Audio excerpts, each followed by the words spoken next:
Mount Pleasant and Mobay traded blows, Portmore and Tivoli traded no goals, and it was raining goals in Clarendon.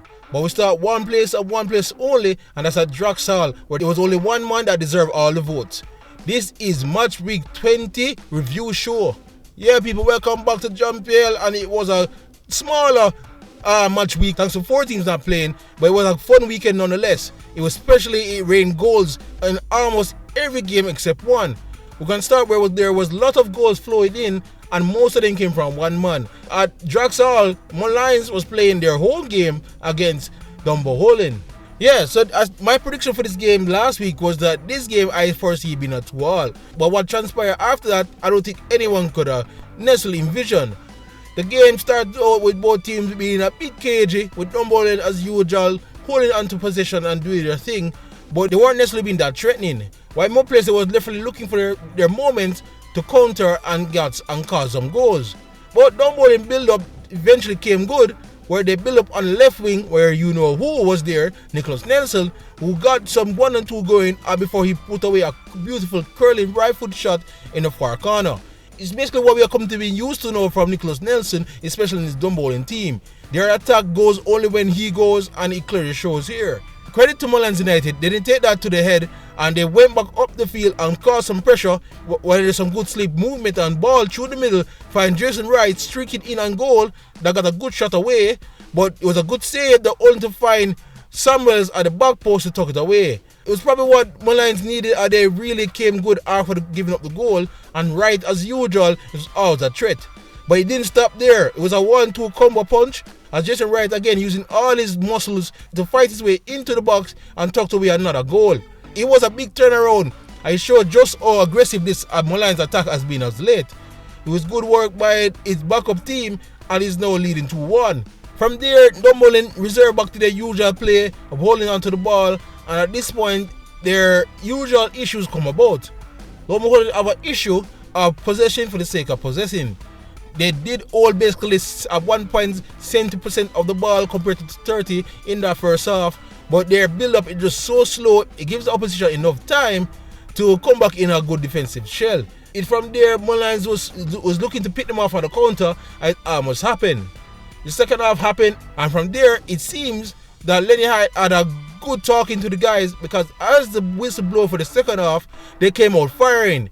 Within the first minute, they got a good chance off, and it should have been a warning sign to Molynes that a wave was coming, and the wave did continue when, after some closely play in the box, saw the ball drop to Mulder Allen, tucked away for his 4th of the season. His first for Dunbeholden since the transfer. At that point, it was 2-2, and before Molynes could even find out what just happened, they were under the cosh again when the ball came on the right wing, and after a poor defensive tackle in the box, saw Dunbeholden player receiving the penalty. Of course, it was Nelson who stood up and took it and got the second of the game, 3-2. And then before Molynes could even blink at what happened once more, they saw the ball into the box again, Nelson rise, and then a daft challenge by the goal scorer hero Samuels caused another penalty. Of course, Nelson stood up, took the penalty again, same spot, and got his hat-trick. It was a whirlwind of emotions for Molynes and his fans, because they could not understand what tornado hit them. But credit to Lenny Hyde and his team, because as I stated, in the first half, they were just possessing the ball without doing much.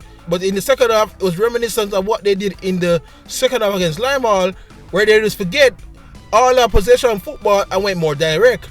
It played dividend as it caused chaos in the Molynes box, and they could not cope. From there, Dunbeholden returned to their usual possession football, and it seemed to tire out Molynes as they tried to get back into the game. They did get one chance, but they could not finish, but it wasn't enough to muster anything to give you any form of indication that a comeback was on. A good 4-2 win, honestly, for Dunbeholden. Well, let me just show you guys the stats of what went on. Molynes had 10 total shots compared to Dunbeholden 16. Both had 3 shots on target apiece, 4 corners to 5, while Molynes had 2 yellow cards to 1 from Dunbeholden. As I said to you, the possession was heavily favored to Dunbeholden, which is no surprise. So yeah, as I said, it was good to see they switch it up. Possessing for the possession's sake don't really help nowadays. And when they decide to be more cutthroat and more direct, it played in their favor. But honestly, it all comes down a lot to what Nicholas Nelson brings. He just brings a whole different level of attacking prowess compared to his counterparts, and he showed big time in this game. As for Molynes, their biggest issue has always been the defense all year round, and that's despite two different set of management teams. The attacks through led by Jesse Wright is still a danger, but if they can't hold on to leads, it makes no sense. But anyway, it finishes once again, Molynes 2, Dunbeholden 4. So the real occupants of Draxall, we're going to look at defending champion More Pleasant as they welcome an informed Montego Bay United. Moby, of course, should have lost the game last week, but thanks to JFF that bailed him out, they're now coming with another win under their belt and top 6 in sight. While More Pleasant, with Cavalier not playing, should look at this as a prime chance to not only recapture top spot, but give themselves some daylight. The game went along as expected, as both teams that are in form jostled for dominance and could not really beat out each other. The game started a bit cagey with More Pleasant having more possession, but Montego Bay was always in the thick of it, and there were some good crunching tackles that went in the first half. In the first part of the game though, I think Montego Bay started to settle a bit and figure out what More Pleasant was doing, and then eventually their number 10 Pharaoh got more on the ball and was starting to cook up something good.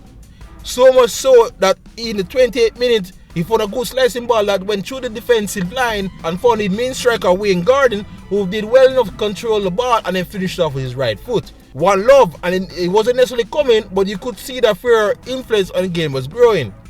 But credit to More Pleasant, they did not take that line down, and they went up the other end immediately and built up their play from the left wing, where they found Daniel Green with some quick 1-2 that found himself behind the backline of Moby, and he did well to tuck away on the near post. I always stated that Devontae Campbell gives the most in this team. I should have also given credit to Daniel Green that since his return to More Pleasant, he has been putting up some good numbers. And this display shows why Thomas Whitmore wants him on the left so he can be an inverted winger on his right foot. So 1-1 at this point, and then the game from here basically opened up a bit as Montego Bay was trying to get back into the game. As I said, Pharaoh was getting more on the ball and some chances were creating, while More Pleasant on the opposite side was going for it as well. But the two teams, honestly, especially in the second half, they cancel each other. Some good football really played, and it show you what some of the two best teams could do in this league. In the end, none of them could really pull off the finishing touch, and it ended 1-1. So let's show you the stats of how this one went. Yes, in total shots, they were even. They were 10 apiece. In shots on goal, More Pleasant had 4, while Montego Bay United had 5. 5 corners for More Pleasant compared to 4 for Montego Bay United, and More Pleasant had 3 yellow cards compared to Montego Bay United's 1. Yeah, so this game was honestly an even matchup by the two teams, as I predicted it will be. And credit to Montego Bay United, who came here and not shied away from the goal. But More Pleasant, I think their usual issues continue. They are a good team with the ball, but I don't think there are enough goal threats in this team. Daniel Green is doing well enough, but Bradford does seem to really hit in his stride yet in this squad, and Quinn Mullen Bailey are really falling off the bubble. The good news for them, Devontae Campbell came back in the second half, and you still have Aubrey, as well as I should give a special mention to young Nathaniel James, who I thought had a great game in the middle of the park. But anyway, it finished a deserved 1-1 point apiece. We now move on to Clarendon, and especially Vere, when they was just absolutely raiding goals. Vere taking on Limeall. In my prediction for this game, I of course saw Vere have an easy win, but even I couldn't imagine that they would explode in terms of goals in this one. They were having some goal scoring issues in their last 3 games, and I always said Limeall is the perfect team to practice the goal scoring, but I'd never expect them to demolish Limeall to this extent. And it was also a game where Bushy Beckford got himself amongst the goals once more when he picked up a hat-trick. Limeall was absolutely non-existent again until probably the final 10 minutes. Vere started off very aggressive, as if they knew this was a wounded animal, and went for the kill. Smith got the goal scoring off in the 7th minute before Alvin Shashan got his in the 25th minute. After that, it was the Beckford show, and Beckford got his first of the day in the 42nd minute before Damian Thomas got his in the 47th minute. But Beckford got his second in the 59th before finishing off his hat-trick in the 90th minute. Limeall showed some form of spirit, I guess, when they got one from Corey Hilton in the 81st minute before Marlon Buckley got a second for Limeall in the 87th minute. I might sound harsh in saying this, but Limeall is wasting our times. I still cannot believe you're a team that's facing relegation. You're not officially relegated yet, and you're not trying your best to put 10, 11 man Cavalier style behind the ball in your box, but try to block out as much as you can and survive. Yes, I know you need 3 points, and yes, I know Vere is a team that was not on form, but to pick up 6 here, it is disgraceful. Honestly, it seems that this is just their farewell tour at this point, and I hope they have more pride in themselves going forward. While there, they did what exactly you should do, go for the kill, and hopefully this gives their attackers more confidence going forward. They're not playing badly lately, but they were just not putting the goals in the back of the net. Well, they do it 6 times here. Anyway, let's look at the stats and I'll show you just how poor Limeall was. So in total shots, Veer had 13 compared to Limeall 7. Veer also had 6 shots on target compared to Limeall 2. 11 corners go to Veer compared to 1 from Limeall, as Veer obviously dominated. 2 yellow cards for Veer compared to 1 yellow card by Limeall. Yeah, so even the yellow card part I could think is a problem for Limeall. I think if a team is so much better, you gotta be more aggressive. Kick them out of the game if possible. Just don't pick up 6 like that. You're a team that have to show some pride. But anyway, good win for Veer. A dismantling, and it ends again. Veer 6, Limeall 2. Speaking of raining goals in Clarendon, we are now going to Molynes, who was hosting Waterhouse. No, I predicted that despite what happened to them and their result against Mobe being overturned and how difficult it would be for the players to be up for this game, I still think based on their recent performance at home, they would have hold Waterhouse to a point. But Waterhouse maybe look like a fool. They came out into this one with some fire and they absolutely got what they deserve, a big 5-1 victory. I know I'm going to sound like the Andre Fletcher fan club president, but I've always stated from season 1, this Waterhouse team is absolutely at his best, where Andre Fletcher is at his best. And he was a monster, especially in the first 40 minutes of this match. He came out and got his goal in the 5th minute before he doubled up in the 10th minute for a quick brace. Credit to Molynes, they eventually settled down and got back one with Thomas in the 18th minute.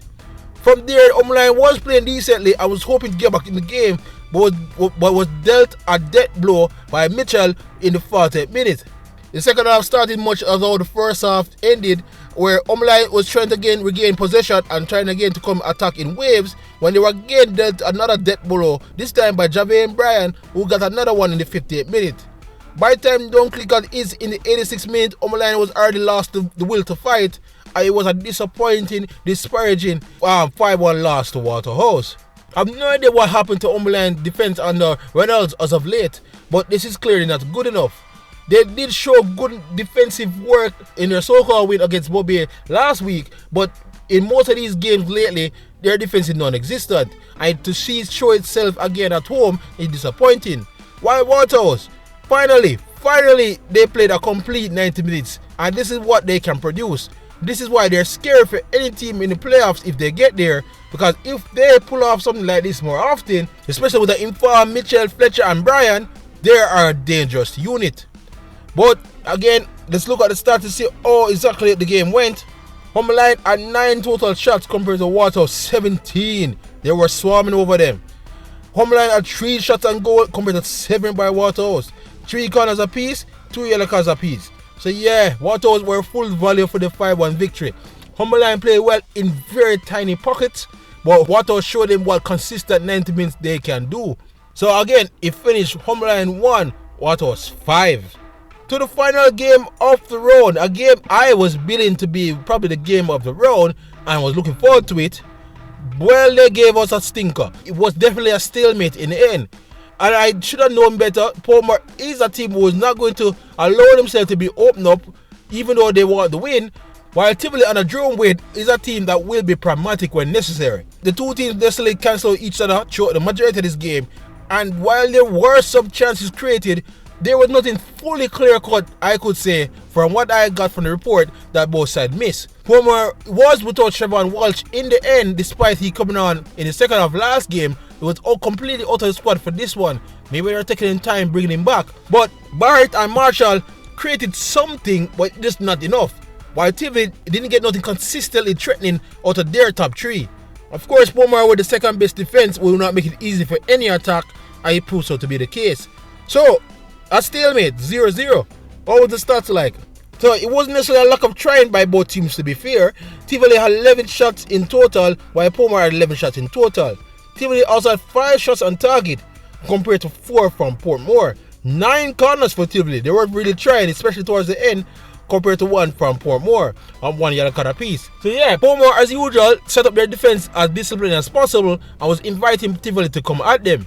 And Tivoli never really got the memo until towards the second half, where they tried their best to get one by. It was just not enough quality in the third on both sides, and a 0-0 draw makes the most sense in the end. But who this one hurts the most? Probably Portmore, as they want to cement that top 3 while Tivoli is keeping striking distance. Anyway guys, that is match week 25 games as I said, and we still got, despite Tivoli and Portmore not giving us any, a whole lot of goals. Clarendon was the parish of goals for this weekend clearly, but St. Anne and especially Nicholas Nelson did bring a good amount as well. Anyway, how is the table looking? Well, Kansas Speed should be smiling on his way to Cincinnati at this point, because despite not playing, he remains in the top spot with 43 points. Mount Pleasant miss out big time. They remain second even with 43 but with less goal difference.